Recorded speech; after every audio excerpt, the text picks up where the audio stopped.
오늘은 이스마엘이나 살기를 원하나이다 라는 제목으로 하나님 말씀을 살펴보고자 합니다. 다 같이 말씀을 보실까요? 그가 이르시되 내년 이맘때 내가 반드시 내게로 돌아오리니 내 아내 사라에게 아들이 있으리라. 여호와께서 아브라함에게 이르시되 기한이 이를 때에 내가 내게로 돌아오리니 사라에게 아들이 있으리라. 말씀을 통해 무엇을 알 수 있습니까? 지난주에 살펴보았던 창세기 18장 10절과 13절, 14절 말씀을 통해 무엇을 알 수 있냐는 겁니다. 하나님께서 아브라함이 그토록 기다리고 기다리던 아들에 대해서 구체적으로 약속해 주셨음을 알 수 있습니다. 즉 내년 이맘때에는 반드시 내 아내 사라에게 아들이 있을 거라고 구체적으로 약속해 주셨음을 알 수 있다는 거죠. 이런 이야기라는 겁니다. 1년만 기다리면 돼. 지금까지 기다리느라고 많이 힘들었지. 이제 1년만 더 기다려. 1년만 더 참으면 너는 내가 그토록 원하는 아들을 얻게 될 거야 라고 구체적으로 약속해 주셨음을 알 수 있다는 거예요. 말씀을 보세요. 창세기 21장 2절과 5절 말씀을 보면 무엇을 알 수 있습니까? 사라가 임신하고 하나님의 말씀이 말씀하신 시기가 되어 노년의 아브라함에게 아들을 낳으니 아브라함이 그의 아들 이삭이 그에게 태어날 때에 100세라. 말씀을 통해 무엇을 알 수 있죠? 하나님께서 약속해 주신 대로 아브라함은 1년 뒤에 아들을 얻게 되었음을 알 수 있습니다. 그러니까 그토록 기다리고 기다리던 아들을 아브라함이 드디어 얻게 되었다는 것을 창세기 21장 2절과 5절 말씀을 통해 우리들은 확인할 수가 있다는 거죠. 그렇다면 생각해보지 않을 수 없어요. 과연 말씀이 소개하고 있는 이 아브라함은 100세가 되어 아들을 얻기까지 얼마나 기다렸던 걸까요? 하나님께서 약속하신 아들을 얻기 위해 과연 그는 언제부터 기다렸겠냐는 겁니다. 말씀을 보세요. 그 힌트를 이렇게 소개합니다. 이에 아브람이 여호와의 말씀을 따라갔고 롯도 그와 함께 갔으며 아브람이 하란을 떠날 때에 75세였더라. 아브람이 그의 아내 사레와 조카 롯과 하란에서 모은 모든 소유와 얻은 사람들을 이끌고 가나안 땅으로 가려고 떠나서 마침내 가나안 땅에 들어갔더라. 말씀을 통해 무엇을 알 수 있죠? 아브라함이 여호와 하나님의 말씀을 따라 하란을 떠났다는 것을 알 수 있어요. 내가 너에게 큰 민족을 이루어 주겠다. 즉 내가 너에게 아들을 주겠다라는 그 하나님의 말씀을 따라 약속의 땅 가나안으로 떠났다는 것을, 그때의 나이가 75세였다는 것을 알 수가 있다는 거죠. 그렇다면 이것은 무엇을 나타내는 거죠? 아브라함은 약속의 말씀을 붙들고 아들을 얻기 위해 무려 25년을 기다렸다는 것이에요. 이해가 되시죠? 75세부터 약속의 말씀을 붙들고 기다리기 시작했다면 100세의 아들을 얻었으니까 무려 몇 년 동안 기다렸다는 의미가 된다고요? 25년을 기다렸다는 의미가 된다고요. 하지만 어디까지나 이것은 최소한의 시간이라고 할 수가 있습니다. 왜 그럴까요? 무엇 때문에 그럴까요? 아브라함은 이때부터 아들을 기다린 것이 아니기 때문입니다. 말씀을 보실까요? 직전의 상황, 창세기 11장에서 어떻게 표현하고 있습니까? 데라가 그 아들 아브람과 하란의 아들인 그의 손자 롯과 그의 며느리 아브라함의 아내 사레를 데리고 갈대아인의 우르를 떠나 가나안 땅으로 가고자 하더니 하란에 이르러 거기 거류하였으며. 말씀을 통해 무엇을 알 수 있죠? 아브라함은 약속의 땅 가나안으로 가려고 갈대아인의 우르를 떠났다는 것을 알 수 있어요. 즉 직전에 살펴본 것처럼 약속의 땅 가나안으로 가려고 하란을 떠났잖아요. 그런데 11장 말씀을 보니까 아브라함은 동일한 이유 때문에 갈대아인의 우르를 이미 떠나왔다는 거예요. 즉 지금 그들이 하란에 머물고 있었던 것은 갈대아인의 우르를 떠나서 하란에 정착했기 때문이라고 말씀은 연장선에서 소개하고 있다는 거죠. 그렇다면 이것이 의미하는 바가 무엇이겠어요?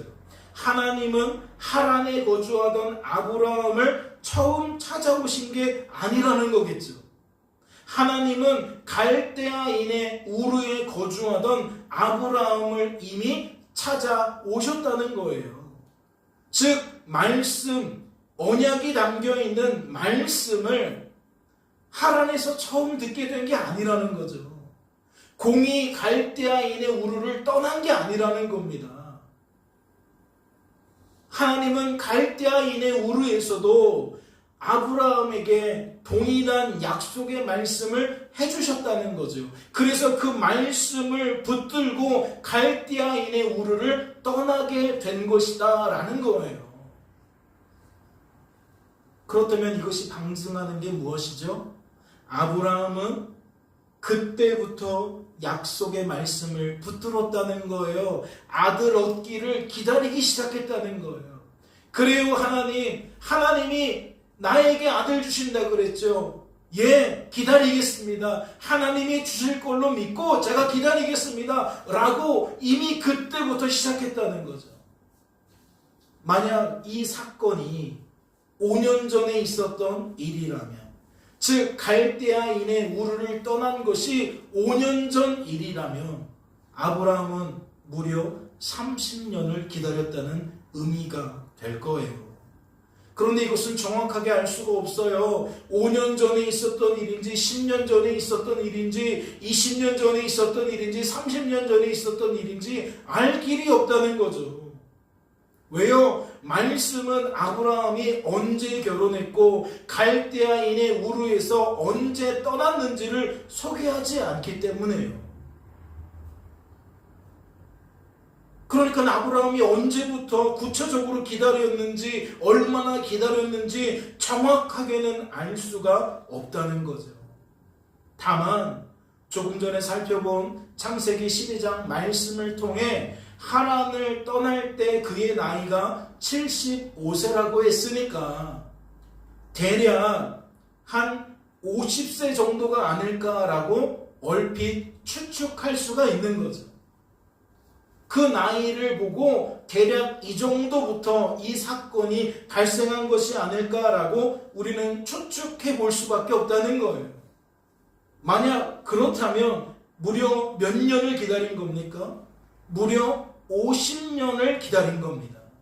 하나님 약속을 믿고 하나님께서 나에게 아들을 주실 거야 라고 무려 50년 동안이나 생각하며 살아왔다는 거죠.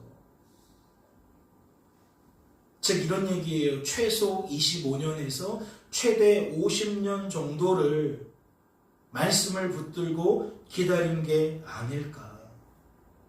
그렇다면 묻지 않을 수 없어요. 과연 아브라함은 그 길고 긴 시간 동안 어떠한 마음이었을까요? 어떠한 생각이었을까요? 과연 그는 어떠한 마음과 생각으로 하나님의 약속의 말씀을 붙들었겠냐는 겁니다. 한번 생각해 볼 만하지 않아요? 고민해 볼 만하지 않습니까? 우리는 주일날 어떤 말씀을 듣고 그 말씀을 통해 어떠한 기대를 갖게 되어지면 얼마나 기다리는 편인가요? 주일날 예배 시간에 말씀 듣고 일주일 동안은 기다리는 편인가요? 그래, 말씀대로 일주일 동안 하나님이 역사해 주실 거야. 일주일이라는 기간 안에 하나님은 역사해 주실 거야. 우리가 일주일이라는 시간을 기다렸다고 하더라도 우리는 곰곰이 생각해 보세요. 과연 어떠한 마음으로 기다렸을지, 어떠한 생각으로 기다렸을지. 주일 예배를 드릴 때에는 분명하고 확신한 마음으로 흔들림 없이 기다릴 수 있었을 거예요. 그러나 예배가 끝난 다음에 저녁쯤 되어지면 다른 생각도 들 수 있겠죠. 다른 마음이 들 수도 있을 거예요. 월요일부터 직장에 나가고 학교에 나가고 일상을 살면서 또 그 마음이 달라질 수 있어요. 그 생각이 달라질 수 있어요. 그렇게 날마다 반복적으로 토요일까지 살아가면서 정확한 건 뭐예요? 주일날 품었던 그 마음은 아니었을 것이다. 그 생각은 아니었을 것이다 라는 것은 우리 모두가 동의를 할 겁니다. 일주일이라는 시간 속에서도 우리의 마음이 지켜지지 않았을 거라고 우리는 암묵적으로 동의할 수밖에 없다는 거죠. 그런데 말씀은 아브라함이 얼마를 기다렸다는 거예요? 최소 25년을, 최대 50년을 기다렸다는 거예요. 그럼 궁금하잖아요. 과연 아브라함이라는 사람은 그 길고 긴 시간을 어떤 마음과 생각으로 기다렸을지 궁금하다는 거죠. 말씀을 보세요. 말씀은 그 기간 중에 있었던 일을 이렇게 설명합니다. 아브라함아 두려워하지 말라. 나는 내 방패요 너희 지극히 큰 상급이니라. 아브라함이 이르되 주 여호와여 무엇을 내게 주시려 하나이까. 나는 자식이 없사오니 나의 상속자는 이 다메섹 사람 엘리에셀이니이다. 아브라함이 또 이르되 주께서 내게 씨를 주지 아니하셨으니 내 집에서 길린 자가 내 상속자가 될 것이니이다. 말씀을 통해 무엇을 알 수 있죠? 기다리던 중에 아브라함이 두려워했다는 것을 알 수 있습니다. 약속의 말씀을 붙들고 기다리고 기다려도 여전히 아들을 얻지 못하니까 그의 마음과 생각은 무엇이 사로잡았다는 거죠? 두려움이 사로잡았다는 거예요. 이러다가 아들 얻지 못하는 거 아니야? 이러다가 영영 아들 얻지 못하는 거 아니야? 라는 마음과 생각이 그를 사로잡아 버리니까 그는 두려워했다라는 것을, 두려워할 수밖에 없었다라는 것을 말씀을 통해 알 수가 있다는 거죠. 그렇다면 이것이 무엇을 나타내는 겁니까? 아브라함은 기다리되 불안한 마음과 생각으로 기다리게 되었다라는 것을 나타내는 겁니다. 아브라함은 기다리되 초조한 마음과 생각으로 기다렸다라는 것을 나타낸다는 거죠. 빨리 돼야 되는데, 빨리 얻어야 되는데, 이번 주에는 가능할까? 다음 달에는 가능할까? 올해에는 가능할까? 라는 마음으로 한 해 한 해를 견뎠다는 거죠. 한 달 한 달을 견뎠다는 겁니다. 한 주 한 주를, 날마다를 견디며 살았다는 거죠. 또 힌트가 있어요. 말씀을 보세요. 사레가 아브라함에게 이르되 여호와께서 내 출산을 허락하지 아니하셨으니 원하건대 내 여종에게 들어가라. 내가 혹 그로 말미암아 자녀를 얻을까 하노라 하며 아브라함이 사라의 말을 들으니라. 아브라함의 아내 사레가 그 여종 애굽 사람 하갈을 데려다가 그 남편 아브라함에게 첩으로 준 때는 아브라함이 가나안 땅에 거주한 지 10년 후였더라. 이 시기가 75세였던 아브라함이 85세가 되던 때를 의미한다면 아브라함은 이미 10년 동안 최소한 기다렸음을 의미한다면 하란에서부터 기다린 것을 측량하여 따져보니까 약 10년을 기다렸다는 것을 의미한다면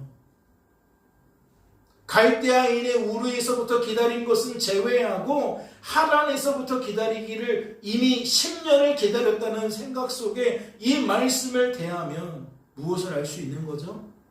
아브라함은 더욱 초조했다. 더욱 불안했다. 그리고 그 마음을 갖기는 그의 아내인 사라도 다르지 않았다. 그 결국 어떻게 나타나는 거예요? 더 이상 참지 못하고 더 이상 기다리지 못하고 사례가 먼저 아브라함에게 제안을 하는 거죠. 하나님이 안 주실 건가 봐. 우리 마냥 기다리지만 말고 방법을 한번 찾아보자. 저기 하갈이라는 여종이 있는데 당신이 저 하갈을 통해 한번 아들 얻기를 시도해보자. 혹 저를 통해 아들을 얻을 수 있지 않겠느냐라는 거예요. 그러면 아브라함은 어떻게 반응할 수 있어요? 만약 다른 마음이었다면, 다른 생각이었다면 무슨 말을 하는 거야? 지금까지 기다려오면서 어떻게 그렇게 할 수가 있어? 하나님이 주신다고 했는데 기다려야지. 우리 이렇게 편법을 쓰지 말고 조금 더 노력하면서 기다려보자. 하나님이 분명 당신과 나 사이에 아들을 주실 거야. 하나님 약속해 주셨어. 라고 거절할 수도 있잖아요. 그런데 말씀을 보면 뭐라 그래요? 아브라함이 사라의 말을 들었다고 소개하고 있어요. 그러니까 사라의 마음과 아브라함의 마음이 다르지 않다는 거죠. 그 생각이 다르지 않다는 거예요. 그래 여보, 한번 우리 그렇게 해보자. 하나님이 우리에게 약속하신 것을 잊으셨나 봐. 하나님은 그렇게 하실 마음이 없나 봐. 우리 더 이상 기다리지 말고 우리가 한번 방법을 찾아보자. 대안을 찾아보자. 라고 반응했다는 거죠. 그렇다면 우리들은 이 대목에서 무엇을 짚고 넘어가야 됩니까? 우리들이 지난 시간에 살펴보았던 바로 이 18장 말씀을 짚고 넘어가야 되죠. 아브람과 사라는 나이가 많아 늙었고 사라에게는 여성의 생리가 끊어졌는지라 사라가 속으로 웃고 이르되 내가 노쇠하였고 내 주인도 늙었으니 내게 무슨 즐거움이 있으리요. 나이가 많았던 사라는 여호와의 말씀을 듣고 어떻게 반응했습니까? 속으로 비웃었습니다. 여성의 생리가 끊어진 사라는 내년 이맘때에 반드시 아들을 얻게 될 거야 라는 여호와의 말씀을 듣고 내가 늙었는데 생리가 끊어졌는데 그런 일이 어떻게 나에게 있겠냐고 사라는 반응했다라는 것을 한번 생각해 볼 필요가 있어요. 짚고 넘어갈 필요가 있어요. 왜요?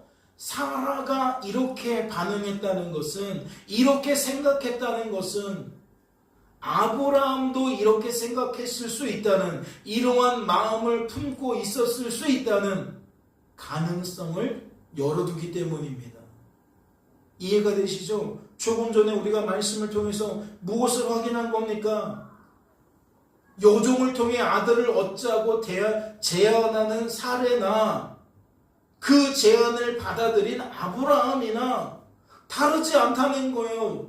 그러면 우리가 지난주에 살펴보았던 것은 오직 사라였거든요.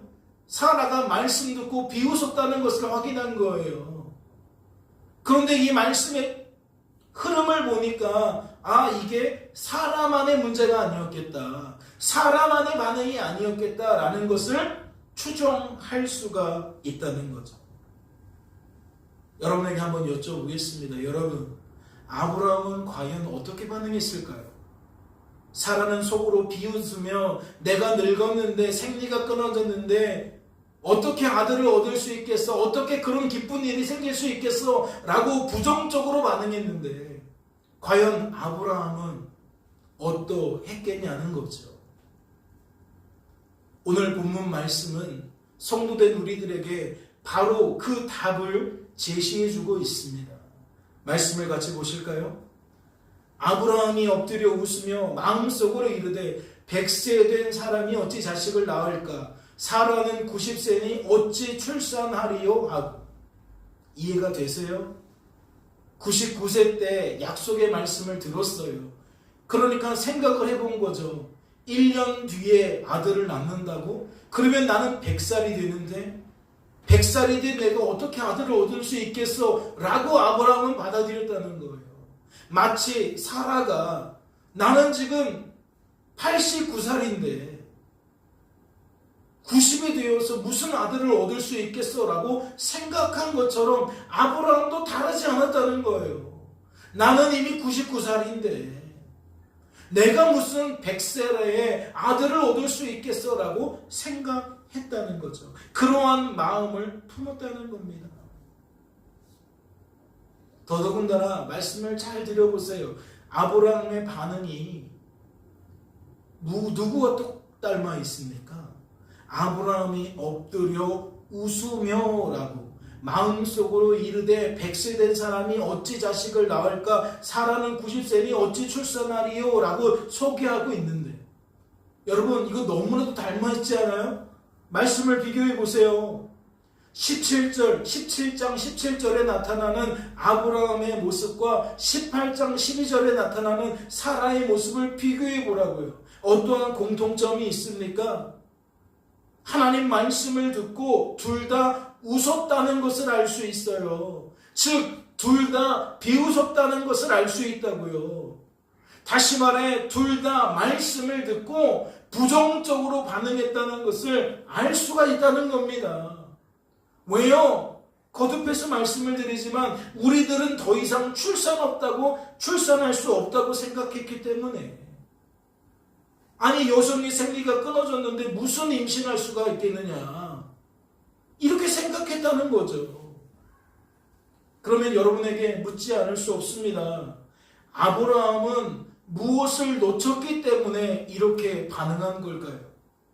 과연 아브라함이 무엇을 잊어버렸기 때문에 이렇게 반응할 수밖에 없었냐는 겁니다.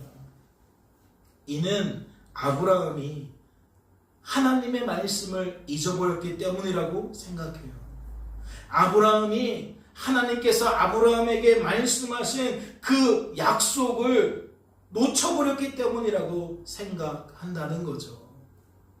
창세기 17장은 이렇게 시작됩니다. 아브라함이 99세 때에 여호와께서 아브라함에게 나타나서 그에게 이르시되 나는 전능한 하나님이라 너는 내 앞에서 행하여 완전하라. 하나님은 아브라함을 찾아오셨어요. 99살인 아브라함을 찾아오셨다는 겁니다. 그리고 그에게 자신을 어떻게 알려주셨습니까? 나는 전능한 하나님이라고 알려주셨습니다. 99살에 불쑥 찾아오셔서 뭐라고 말씀하셨다고요? 얘야, 나는 전능한 하나님이다 라고 알려주셨다고요. 그렇다면 이것은 무엇을 염두에 둔 말씀이겠습니까? 무엇을 염두에 두고 하나님께서 아브라함에게 나는 전능한 하나님이라고 알려주셨겠냐고요. 여성의 생리가 끊어진 것이 하나님께 결코 장애가 될 수 없다는 것을, 내 나이 99살인 것이 내 아내의 나이가 89살인 것이 결코 문제가 될 수 없다는 것을 염두에 둔 말씀이 아닐까요? 즉, 내년 이맘때에 내 아내 사라에게 아들이 있으리라고 하신 하나님은 어떠한 상황과 형편과 조건이라 할지라도 반드시 그리 되어지도록 만드실 수 있는 하나님이라는 것을 나타내기 위해서 아브라함에게 얘야, 나는 전능한 하나님이야. 능치 못한 것이 없어. 할 수 없는 것이 없어. 라고 말씀해 주신 것이 아니겠냐는 거죠. 여성의 생리가 끊어졌어? 괜찮아. 내가 이어줄게. 생식 기능이 죽어버렸어? 괜찮아. 내가 다시 살려낼 수 있어. 라는 것을 나타내 주시려고 일부러 나는 전능한 하나님이야 라고 아브라함에게 알려주신 게 아니냐는 거죠. 그렇다면 뒤따르는 말, 나는 전능한 하나님이라는 이 말 뒤에 뒤따르는 말, 즉 너는 내 앞에서 행하여 완전하라는 것은 하나님께서 아브라함에게 무엇을 요구한 것이라고 할 수 있습니까? 너는 전능하신 하나님을 잊지 말라는, 반드시 기억하라는 것이라 할 수 있습니다. 즉 마음에서 전능하신 하나님을 놓쳐서는 안 된다는 거죠. 생각에서 전능하신 하나님을 놓쳐서는 안 된다는 거예요. 왜 그렇죠? 마음에서 전능하신 하나님을 잊어버리면 우리들의 입술은 잊어버린 상태의 말을 하게 되니까요. 내가 지금 전능하신 하나님인 것을 마음속에서 놓쳐버리면 우리의 입술은 내가 놓쳤다는 것을 나타낸단 말이에요. 내가 어떻게 이것이 가능하겠어? 내가 어떻게 이런 대학에 진학할 수 있겠어? 내가 어떻게 이런 회사에 취직할 수 있겠어? 내가 어떻게 저런 사람과 결혼할 수 있겠어? 라고 반응할 수밖에 없다는 거죠. 전능하신 하나님이 아니야, 할 수 있어, 내가 하게 만들 거야 라고 말씀하셔도 우리들은 그 사실을 잊어버리니까 잊어버린 것을 이 언어로 표현할 수밖에 없다는 거예요. 그뿐입니까? 생각에서 전능하신 하나님을 기억하지 못하며 우리들의 태도는 기억하지 못하는 태도를 나타낸다는 거예요. 말뿐이 아니라는 거죠. 말뿐이 아니라는 거예요. 넌 고등학교에 진학할 수 있어. 좋은 고등학교에 진학할 수 있어. 하나님, 저는 그동안 공부를 아무것도 안 했는데요. 저는 중학교 내내 놀았는데요. 고등학교 내내 놀았는데요. 어떻게 좋은 고등학교, 좋은 대학교를 들어갈 수 있죠? 라고 생각하면서 어떻게 반응할 수 있어요? 포기해버릴 수 있어요. 나는 공부가 나한테 안 맞아요 라고 말하면서 포기해버릴 수 있다고요. 그러한 태도를 나타낼 수 있다고요. 왜요? 전능하신 하나님이 생각에서 잊어버렸으니까, 기억하지 못하고 있으니까. 그러나 기억하고 있다면, 하나님이 나에게 하나님을 전능하신 하나님으로 소개해 주신 것을 기억하고 있다면 어떻게 나타낼 수 있다? 하나님을 믿고 열심히 공부하는 것으로 나타낼 수 있다. 열심히 노력하는 것으로 나타낼 수 있다. 내가 지금 그것을 기억하고 있음을 나의 삶의 태도를 통해 드러낼 수 있다라는 얘기죠. 따라서 우리들은 창세기 17장 17절에 소개된 아브라함의 반응을 어떻게 해석할 수 있는 겁니까? 조금 전에 말씀드린 그 논리를 따라 그가 전능하신 하나님을 놓친 결과로 해석할 수 있는 겁니다. 마음속에서 잊어버렸다는 거예요. 생각 속에서 기억하지 못하고 있었다는 거죠. 그러니까 내년 이맘때에 아들을 얻게 될 거야 라는 말씀을 듣고 기억하지 못하는 사람처럼 말했고 잊어버린 사람처럼 행동할 수밖에 없었다는 이야기이죠. 오늘날 우리들은 다릅니까? 하나님이 오늘 주일 예배 시간을 통해서 우리에게 지금 하나님을 어떻게 알려주고 계시는 겁니까? 우리가 이 하나님을 기억한다면 일상을 살아가며 어떻게 반응할까요? 우리의 삶에 어떻게 적용하게 될까요? 학업하고 있는 사람이라면 그 학업을 통해, 일하고 있는 사람이라면 그 일을 통해 우리가 어떻게 적용하겠냐는 거죠. 내 삶을 비교해 볼 겁니다. 내가 기억하고 있는지 기억하고 못하고 있는지. 그리고 아브라함의 경우를 통해 우리는 무엇을 검증받게 되겠습니까? 나는 하나님을 그렇게 생각하지 못하고 있구나. 나는 하나님을 그렇게 마음속에 품고 있지 못하구나 라는 것을 확인할 수 있는 거죠. 이어지는 말씀도 보세요. 아브라함이 이에 하나님께 아뢰되 이스마엘이나 하나님 앞에 살기를 원하나이다. 오늘 설교 제목이 등장하는 이 본문은 우리가 어떻게 해석할 수 있는 겁니까? 아브라함이 하나님 앞에 하나님 이스마엘이나 잘 살 수 있도록 도와주세요. 괜히 아들 주신다고 나에게 헛바람 불어넣지 마시고 헛된 기대를 갖게 하지 마시고 차라리 이미 얻은 아들, 여종을 통해서 얻은 그 아들 이스마엘이나 잘 돌봐주세요. 여러분 다른 거 아니에요. 이렇게 말한 까닭, 이렇게 행동한 까닭, 이유 조금 전에 살펴본 그대로인 겁니다. 즉 전능하신 하나님을 아브라함이 놓쳤기 때문에 이렇게 말하고 행동한다는 거죠. 전능하신 하나님을 아브라함이 잊어버렸기 때문에, 기억하지 못하고 있기 때문에 이렇게 말하고 행동했다는 겁니다. 말씀을 보세요. 하나님이 이르시되 아니라 내 아내 사라가 내게 아들을 낳으리니 너는 그 이름을 이삭이라 하고 내가 그와 내 언약을 세우리니 그의 후손에게 영원한 언약이 되리라. 그렇다면 19절 말씀에 소개된 하나님의 반응은 어떻게 해석할 수가 있는 겁니까? 전능하신 하나님을 잊어버린 아브라함에게 하나님께서 다시 알려주신 것으로 해석할 수 있는 겁니다. 이미 1절에 소개되어져 있는 것처럼 나는 전능한 하나님이다 라고 아브라함에게 알려주셨어요. 그런데 지금 이야기 도중에 아브라함이 전능하신 하나님이라는 것을 까먹고 있어요. 잊어버리고 있어요. 그래서 엉뚱한 말과 엉뚱한 행동을 하고 있어요. 그러니까 하나님이 19절을 보니까 아니라 내 아내 사라가 내게 아들을 낳으리라 라고 말씀하신 것은 무엇을 알려주신 것과 다름없다?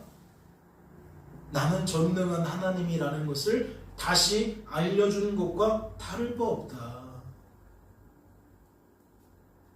마음속에, 생각 속에 다시 하나님을 전능한 하나님으로 채워주신 것과 다를 바 없다.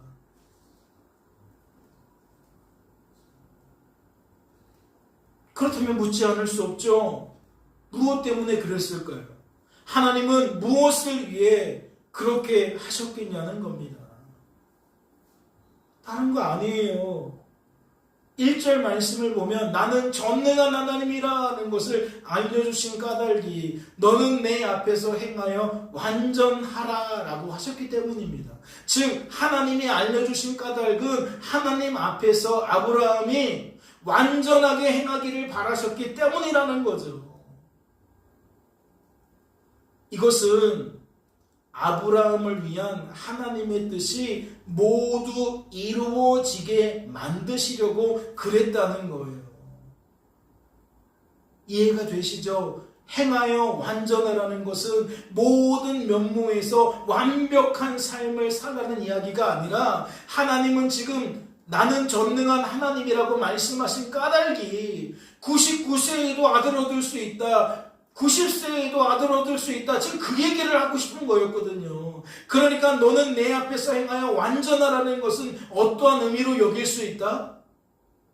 불가능하다고 생각하지 말고 가능하다고 생각하라는 거예요. 그러니까 가능하게 여기는 사람처럼 말하고 행동하기를 바랬다는 거죠.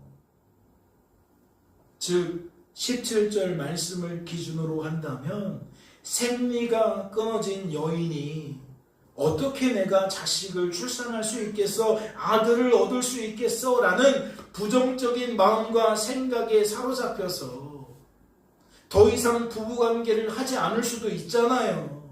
부부관계를 아무리 해도 자식을 얻을 수 없다는 생각에 그렇게 할 수 있잖아요. 그런데 하나님은 전능하신 하나님이라는 것을 알려주시면서 아브라함이 그 전능하신 하나님을 의지하여 부부관계를 다시 하도록 만드신 것으로 여길 수 있다는 거예요. 이해가 되시죠? 비록 나이가 99세, 89세라도 전능하신 하나님 때문에 다시 아들 얻기를 시도해 볼 수 있는 것으로, 시도하게 만드신 것으로 우리는 여길 수가 있다는 거죠.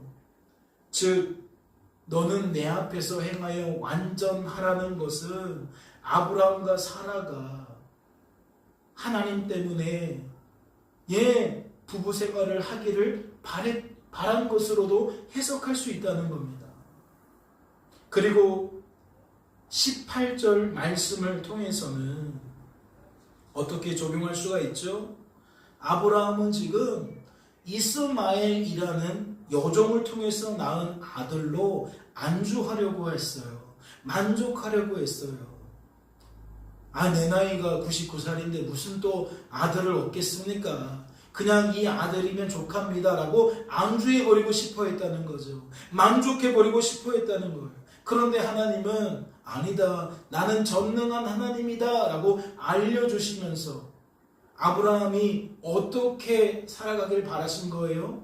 지금 있는 것에 안주하고 만족하는 것이 아니라 하나님의 말씀을 붙들고 사라를 통해 아들 얻게 될 것을 더욱 소망하게 만드셨다는 거예요. 99세인 나이에도 나는 내년에 아들을 얻게 될 거야 라는 기대를 갖고 살게 만드셨다는 거죠. 기대를 갖고 살아가는 처럼 살아가도록 만드시려고 너는 완전히 행하라고, 너는 행하여 완전하라고 말씀하신 것으로 우리는 받아들일 수가 있다는 겁니다. 그렇다면 20절과 21절 말씀은 어떻게 해석할 수가 있을까요?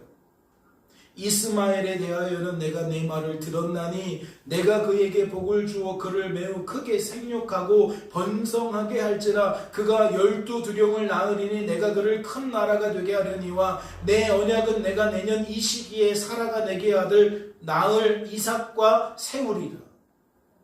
여러분, 이 말씀은 어떻게 해석할 수 있는 거죠? 한편으로는 아브라함이 여종에게 낳은 아들인 이스마엘로 안주하지 않도록 만드신 거라고 할 수 있죠. 하나님, 이스마엘이면 됐어요, 이스마엘이나 잘 되게 해주세요 라고 받아들였잖아요. 그런데 20절 말씀을 보면 걱정 마, 이스마엘도 내가 책임져 줄게. 그러나 그것 때문에 아들을 포기하지 마. 내년에 아들을 얻을 수 없다고 생각하지 마. 너의 바램대로 이스마엘을 내가 잘 되게 해줄 테니까 그건 그거대로 내버려 두고 너는 이제 무엇에 집중해?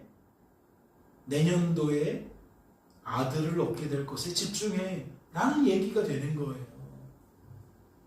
그것이 21절 말씀과 짝을 이룬다는 거죠. 나는 반드시 너의 아들인 이삭과 언약을 맺을 거야.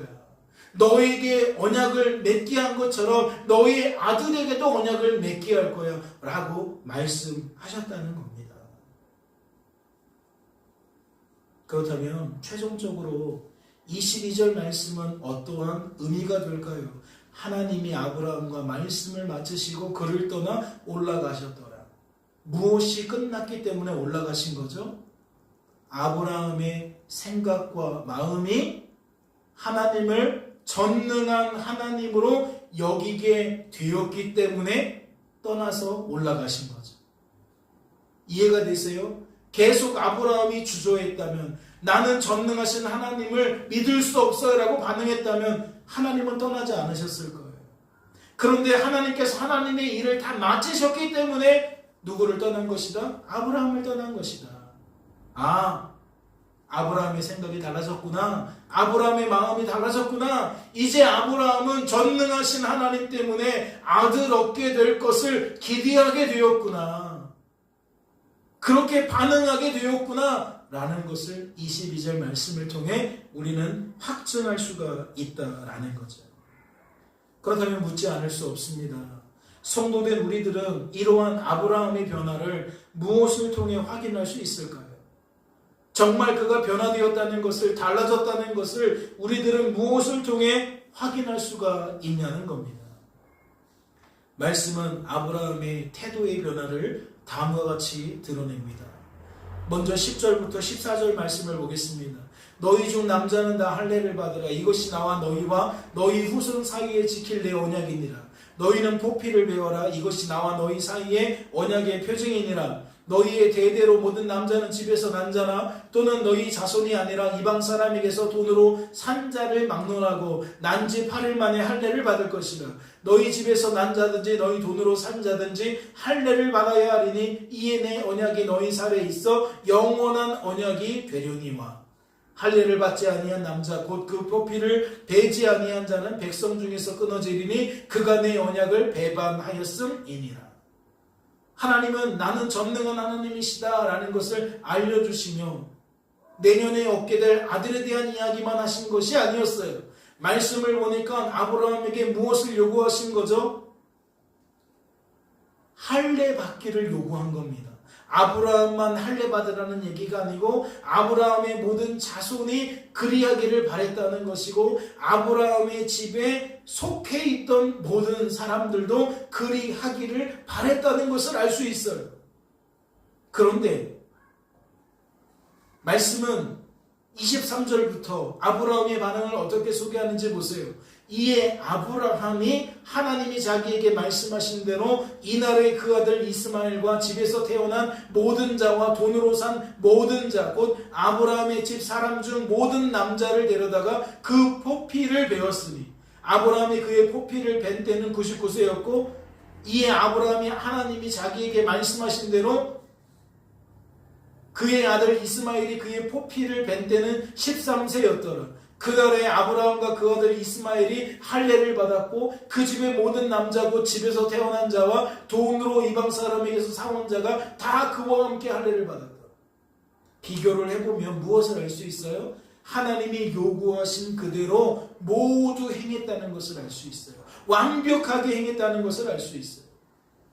너는 하나님 앞에서 행하되 완전하라 라고 말했던 그 말씀 그대로 아브라함이 하나님 앞에서 하나님의 말씀대로 하고 있음을 확인할 수 있다고요.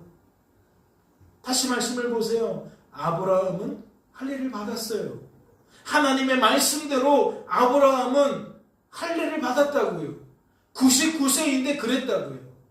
그런데 그만이 아니죠. 25절을 보면 그의 아들 아브라함의 자손인 이스마엘도 할례 받았다는 것을 알 수 있어요. 그리고 또 무엇을 알 수 있어요? 그 집의 모든 남자가 할례를 받았다는 것을 알 수 있어요. 거듭해서 말씀을 드리지만 아브라함은 하나님의 말씀대로 완전하게 행했다는 것을 알 수가 있다는 거죠. 그래서 우리들은 이러한 아브라함의 태도를 통해 무엇을 확인할 수 있다? 나는 전능한 하나님이라 너는 내 앞에서 행하되 완전하라 하신 그 말씀대로 되어졌음을 확인할 수 있다. 즉 아브라함은 생각이 달라졌다, 마음이 달라졌다라는 것을 확인할 수 있다라는 거죠.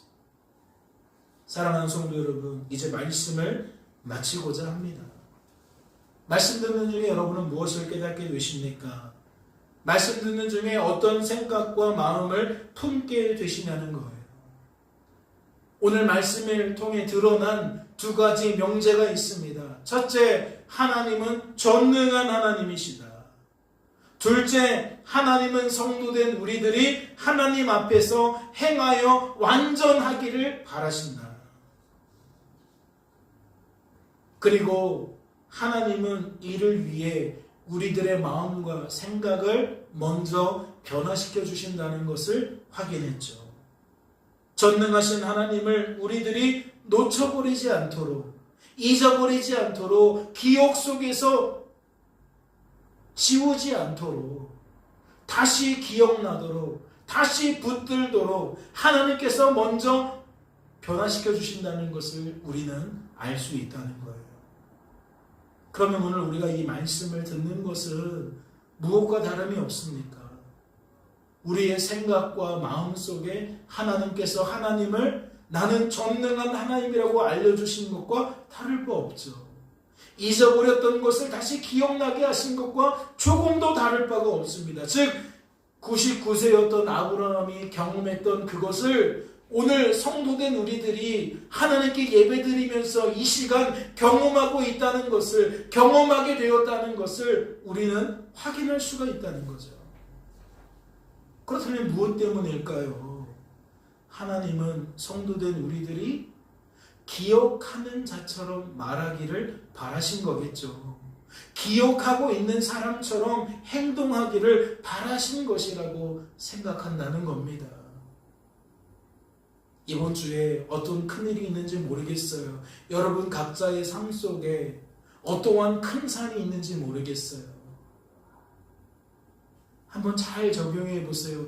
내 눈앞에 떡하니 버티고 있는 이 큰 문제를, 이 큰 산을 나는 어떠한 마음으로 풀어갈 것인지, 어떠한 생각 속에 풀어갈 것인지, 나는 전능한 하나님이다 라는 그 하나님을 기억하면서 풀어갈 건지, 그 하나님을 잊어버린 상태에서 풀어갈 것인지 한번 고민해 보시라는 거죠.